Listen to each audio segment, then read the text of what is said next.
Don. Hey, Henry, how are you? Fantastic. Well, this is Don Williams. Thank you for coming on Entrepreneurs, Business, and Finance. Don and I have been friends. I'm trying to remember now. I think it's been 8 years or so, maybe nine. Seems like Uh, yesterday, Henry. it seems like yesterday. Time flies.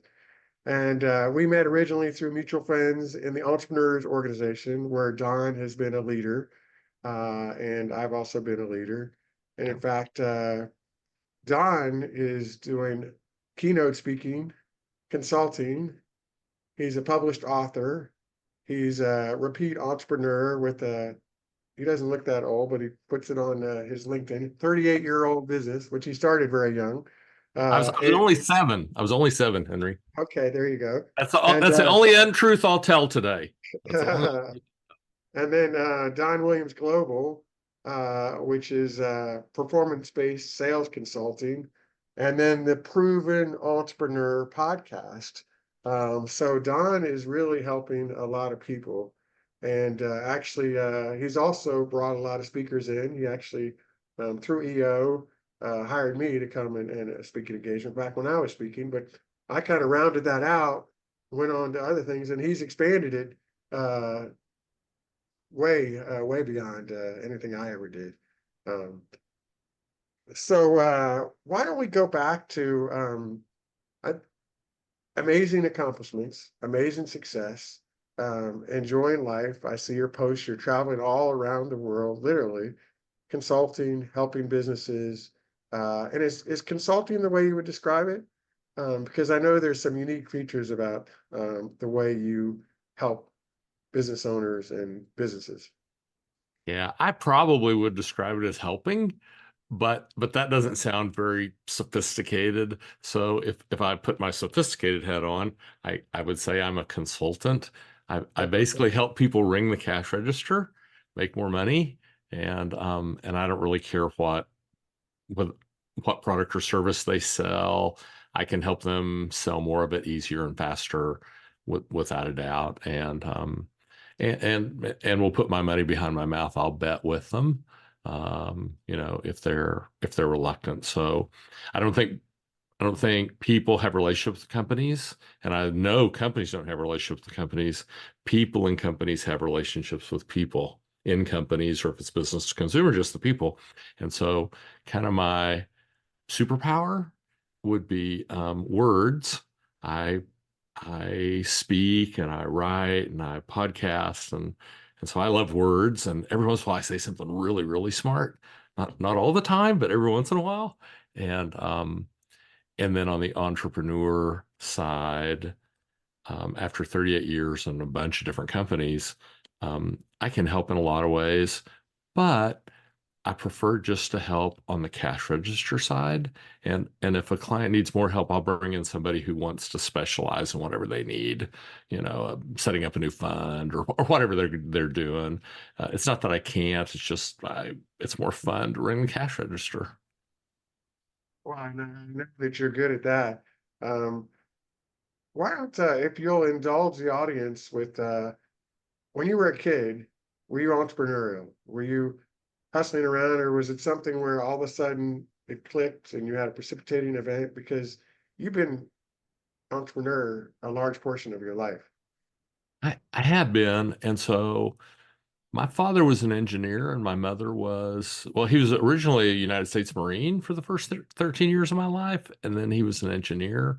And my mother was a stay-at-home mom and a bookkeeper. And then my grandparents on both sides were wheat farmers, North Dakota, Kansas, and Oklahoma. And so I grew up knowing how to do hard work. If you ate today, please go thank a farmer somewhere, because it's only because of their effort that you got to do that. And um, and so I learned my first job was really driving a John Deere tractor behind the combines during wheat harvest. And wheat harvest is coming up here in a couple weeks here, probably in Texas, and about a month in Kansas, where I'm from. And I learned that day two things. I learned one, I learned what hard work really was, and I learned I didn't want to be a farmer. And so I really became an entrepreneur out of an aversion to authority. And that's more common than people let on. I think non-entrepreneurs think entrepreneurs become entrepreneurs out of a profit motive. They want to make a lot of money and travel the world and drive cool cars and do fun stuff. And there's some of that. I mean, there's no doubt. Okay. But a significant percentage, I used to say I would be a really good follower if I could just find a good leader. And I couldn't find one. So um, I helped the man that I work for go from 2 offices to 11, worked my way into partnership with him, sweat equity, became a partner, not with my dollars, but with my effort. And then he didn't pay me as agreed. And so I became his competitor. I said, okay, I'll go do it myself. And I was horribly ill prepared. I did not know what a P&L was. I did not know what a balance sheet was, but I did know how to bring money in the door. And if you have to know only one thing when you start, and I think everybody starts a little ugly. If you wait till it's all pretty and you know everything, you'll never start. Start where you're at, man. I don't care if that's, hey, I'm going to go out in the shed and get the lawnmower and the weed eater, and I'm going to go up and down the block, and I'm going to make 500 extra bucks this week mowing the yard. If that's where you start, start there. Okay. But just start. And so I didn't know really anything, but I did know how to bring in money. I knew how to ring the cash register. And if you only know one thing, that's the thing to know. That always makes up for other issues. If you're bringing in revenue and cash flow, um, I think it's Warren Buffett or Munger, talked about EBITDA is a good thing, and there's a point to consider EBITDA. But the most important thing is cash and cash flow. And if you're bringing in money, then you've got cash flow. And if you have some extra expenses or have some problems because you didn't know how to manage it, you're going to be okay. You got more cash flow. Yeah, So, absolutely. yeah. Even if there's things, even if there's big, hairy, gnarly problems, you can afford to hire an expert to fix them. You don't have to be an expert at everything, you know?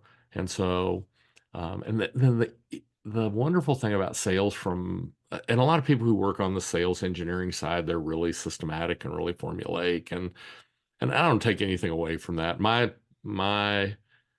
theory is we just talk about next steps because everybody's in a unique spot. So let's just talk about the next step. Let's get that done, and then the next step, and the next step. Um, but when you approach people and selling the right way, it is so natural and so easy, and people just buy. Okay, they really don't want to be sold anyway. They want the permission to just buy, and and when you do it the wrong way, it's brutally hard. It's agonizingly difficult, and it will make you wonder why you exist if you do it the wrong way. So I just show people the next steps on how to do it the right way in volume and quantity, and um, and so they just go make more money. When I first my first job was constructions after college was construction supervision, and then sales for a big large home builder. Supervision was for the home builder too. And the feedback I got, and I did really well at a young age. Feedback I got from the surveys that they would ask, that my boss would tell me, was people would say, "Well, he didn't sell me." And at the time, I was so worried about that because I'm a salesman. That was my title back then, sales manager. But my boss, sort of educated me. No, no, you're doing it the right way. People don't want to be sold, They and don't. they want to be helped. They want to buy what they want. They want to be educated on it. And what's interesting about you and your business experience is you've been helping people. Your first business was helping people get sales. Um, so you've been on the front end and your whole career. of, and that's why, you talk about ring the bell or bringing the cash, because you've been doing that forever for yourself, with your own business, helping other people do it. And now, you've expanded it again. Um, I don't know too many people like that. There's only one So Don Williams, of course, but I don't know too many people like that. I don't know too many people like that either, but it all hasn't been, roses and victory lane. There's been some, trials and tribulations and some weeping, wailing, and gnashing of teeth along the way. But I'll tell you, just since I met you, I recognized my purpose. For years I was like, what is my purpose? Simon Sinek says, start with your why. Well, like the big why is, why are you here and what difference are you making? And and I want to encourage everybody, if you don't know that, s- try and spend some time with yourself to figure that out. But I remember you and I had lunch. Gosh, it's been years ago now. I don't even remember where we were, Dallas someplace. And I was telling you that I was dissatisfied with what I was doing, and I wanted to begin doing this other thing, which was coaching and consulting and helping. And and so I knew that, but that's not really my purpose or my mission. But in the time that I've known you, I recognized my mission. And I think that's actually the process. I don't think you discover it. I don't think you ideate it. I don't think you get 10 closest people to you and they say, well, Henry, I think this is I don't think it's that. I think it's in you. You maybe have been ignoring it. You maybe not been looking at it and listening to it, but it's always been in you. It's always been in me to help other people. Okay. I am a servant, and and then and so I recognize that my personal mission, my purpose in life is to help others help others. I love helping people, but I really love helping people that are helping other people. Okay, because it's a bigger ripple, you know and you're helping plant trees that you're not going to sit under, and really that you're never even going to see. I mean, I literally have clients on every continent but Antarctica. And I'm looking for one there. If you're listening today and you're in Antarctica, call me. I'll cut you a deal, and I'm expensive. Okay. But I love helping people who are helping other people. And all my business missions feed into my personal mission, because at the beginning of the day, I'm Don. I'm not entrepreneur. I'm not owner. I'm not CEO. I'm not minority partner. I am all those things, but that doesn't define me. Those are just things I do. And from that point, it got real easy to have clarity on where I'm going to spend my time. I get 86,400 seconds a day, just like you, and I want to spend them doing what makes the most impact on the world, and that is helping others help others. My core values, and I think mission, vision, and values are, really, really important. It is the yardstick, the barometer, that keeps you on task. But my core values are simply you and me, and the Y stands for you first. I'll always put you first. The O stands for outstanding effort. I'll give you my very best. And my very best in helping ring the cash register and in relating to people is really, really good. My very best in finance says, hey, let me get you to talk to Henry or somebody else. Okay. Because that's not my very best. The U stands for understanding. The more I understand, the more you understand, the better we do. Okay. I think people should over communicate, run the risk of over communicating, be so clear that people are like, Don, I got it. Okay. Instead of them not understanding. Okay.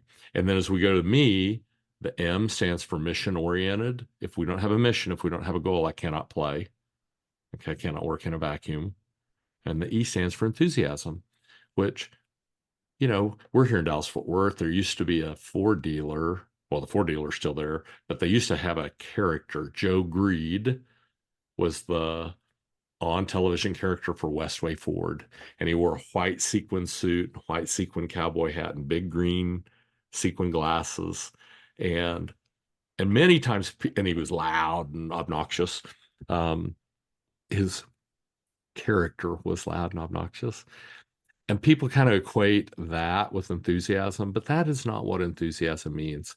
Enthusiasm comes from two Greek words, en and theos, which literally translates to God within. And won't try and convert you to see things the way I do, but what you're passionate about, God's within. Okay, so you can be really passionate, be really quiet. You don't have to be loud. And then the last four letters of enthusiasm are IASM. And I got this from Zig.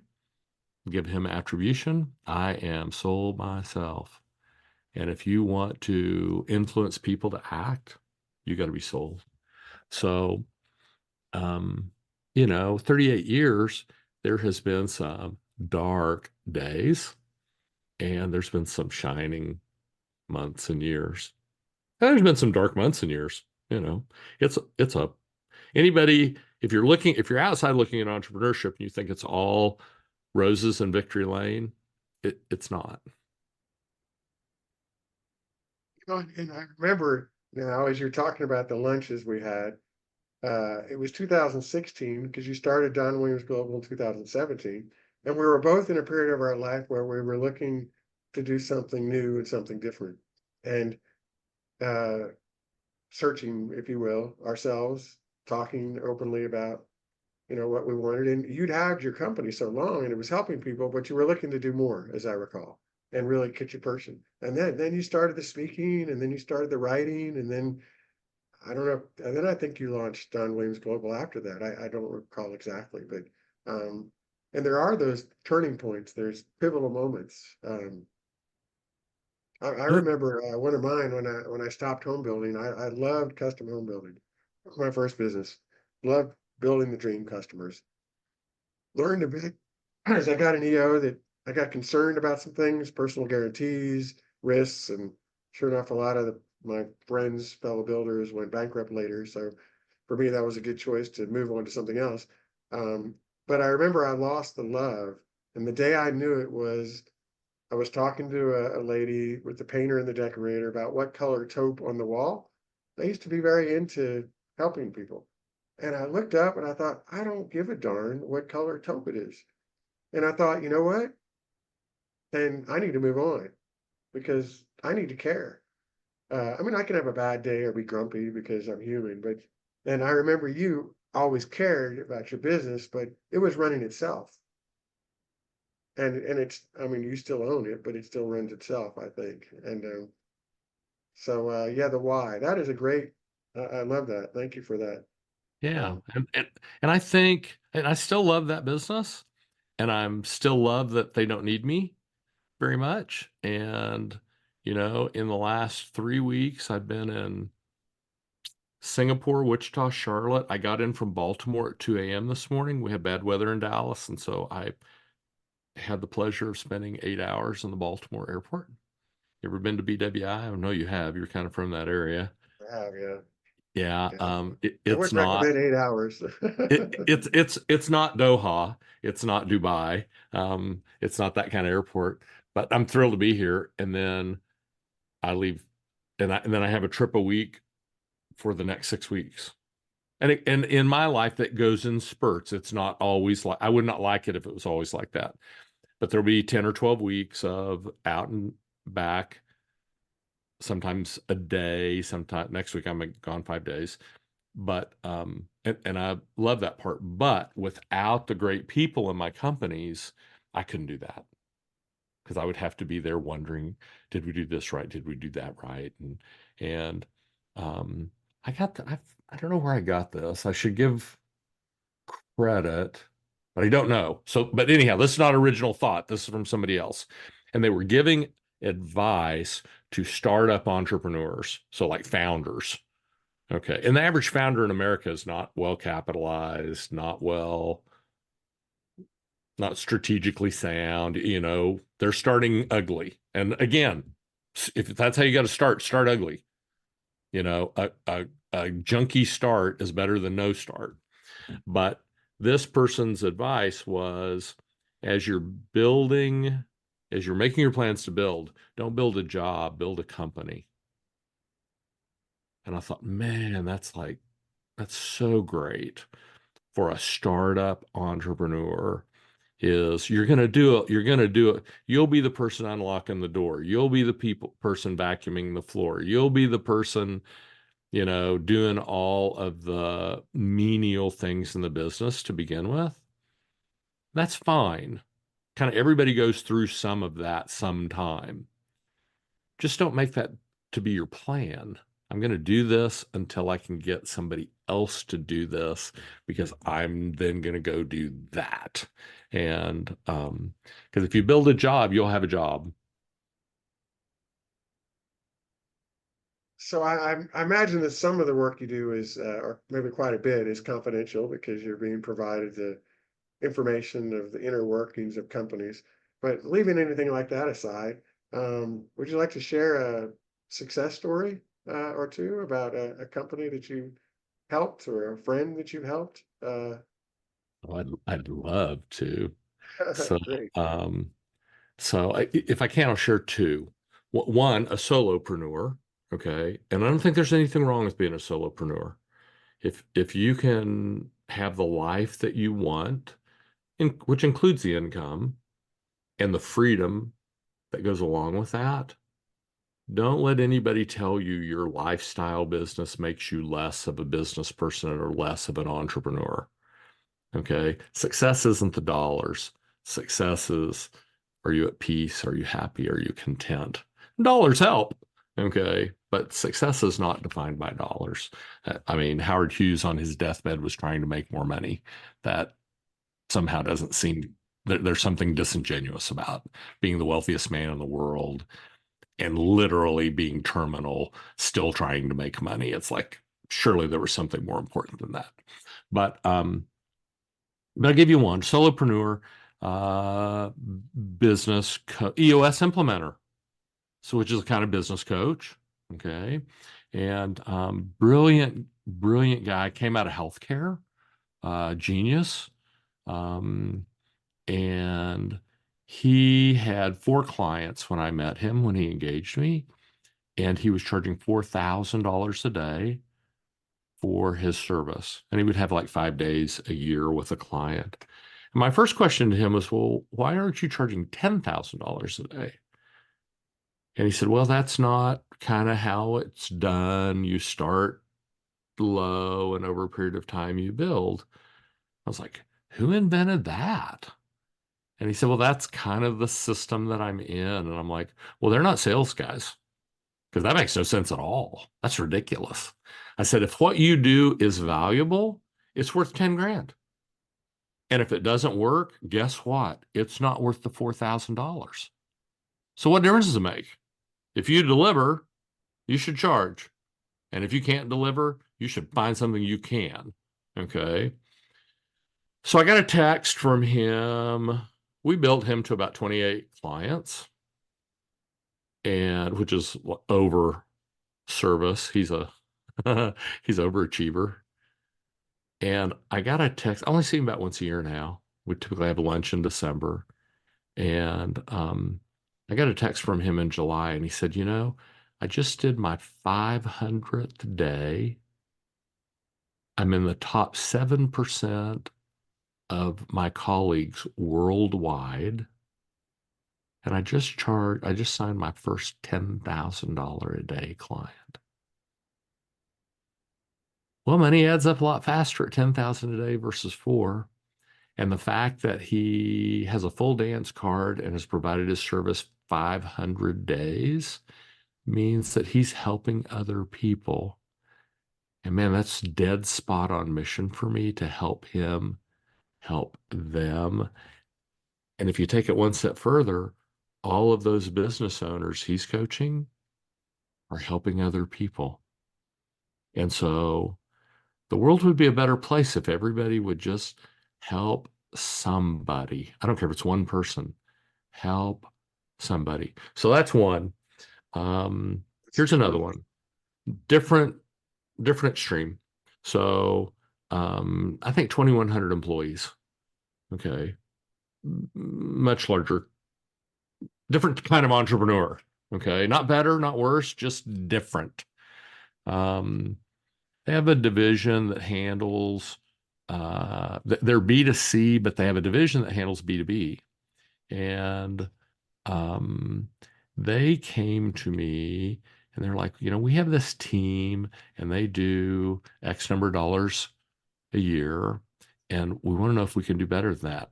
And and when they told me, I was like, "Are you sure that's right? That doesn't sound right.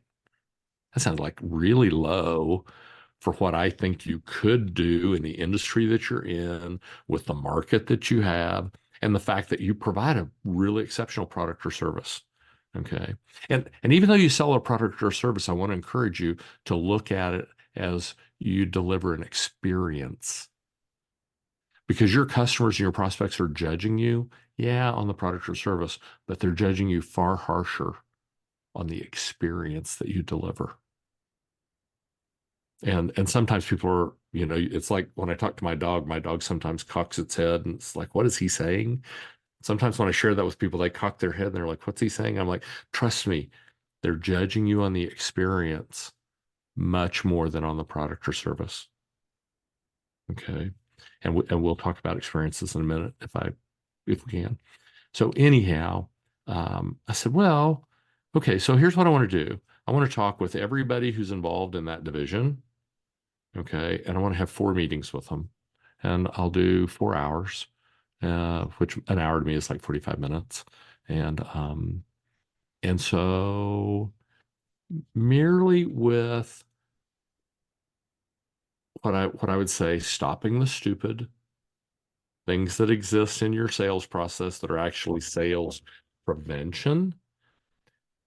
And almost everybody has some. I was like, why do you do that? And they're like, well, we've always done that. And I'm like, well, we're stopping that today.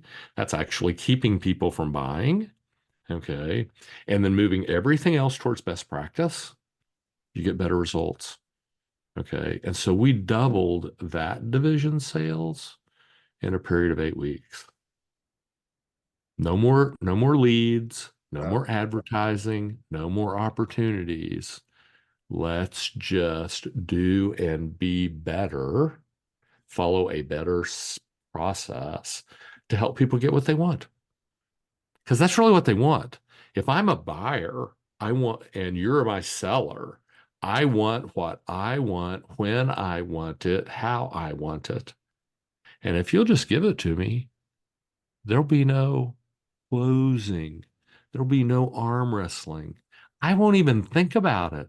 I'll be like, take my money, Henry. Give me your thing. Give me your product, service, or experience. Okay.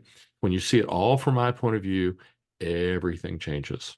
And if you'll take that point of view thing and you'll go home and apply that with your spouse and with your kids and with your friends and with your employees and with your contractors and with everybody you come into contact with, you try and see things through their glasses, from their point of view, your things that you will accomplish will come faster and bigger because they're seeing it from their point of view. Most people try and convince, please, Henry, see it from my point of view. That's hard. It's a lot easier for me to say, hey, I want to see it from Henry's point of view. How can I give Henry what Henry wants, when he wants it, and how he wants it? And then I was in Baltimore for a couple of days working with a bunch of business owners, and we were talking about value proposition. And I'm like, everybody has one, right? And they're like, yeah. I'm like, how many of you can tell me what it is? And like maybe 10%. Kind of like on mission, vision, and values. Most people have them. I'm like, tell me what they are. Like, they're on the wall in the lobby. They're on the website. And you're like, that's not good. They're wrong then. Okay. If you can't, if you're not passionate about them, they're wrong. But as we talked about value prop, I was like, so I'm not gonna, you know, I'm not gonna build your value proposition for you, but let me build the framework. So value proposition is, hey, here's the what's the value of the product or service that I'm offering you as relates to your money, right? So if I was selling Ferraris and we're at Dallas Ferrari and you walk in and I show you the car and I'm like, it's $342,000. And you're like, what's the discount? And I'm like, well, it's $342,000. And you pay $342,000 and you leave with one of the finest automobiles made in the history of the planet. And I leave with 342,000 of your dollars. And we had an exchange. There's really no value in that. There's no value. The value would be, can I buy the $342,000 car for $275,000?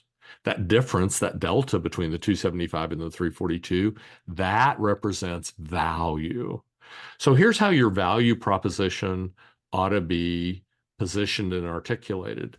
The value that you provide should be so extraordinary that your prospect hates their money and wants to throw it at you. And if it's not that strong, I would tell you, you got some work to do there because it ought to be that strong. It ought to be magical what I can deliver to you for the dollars that I charge. And when you do that, you can charge anything you want.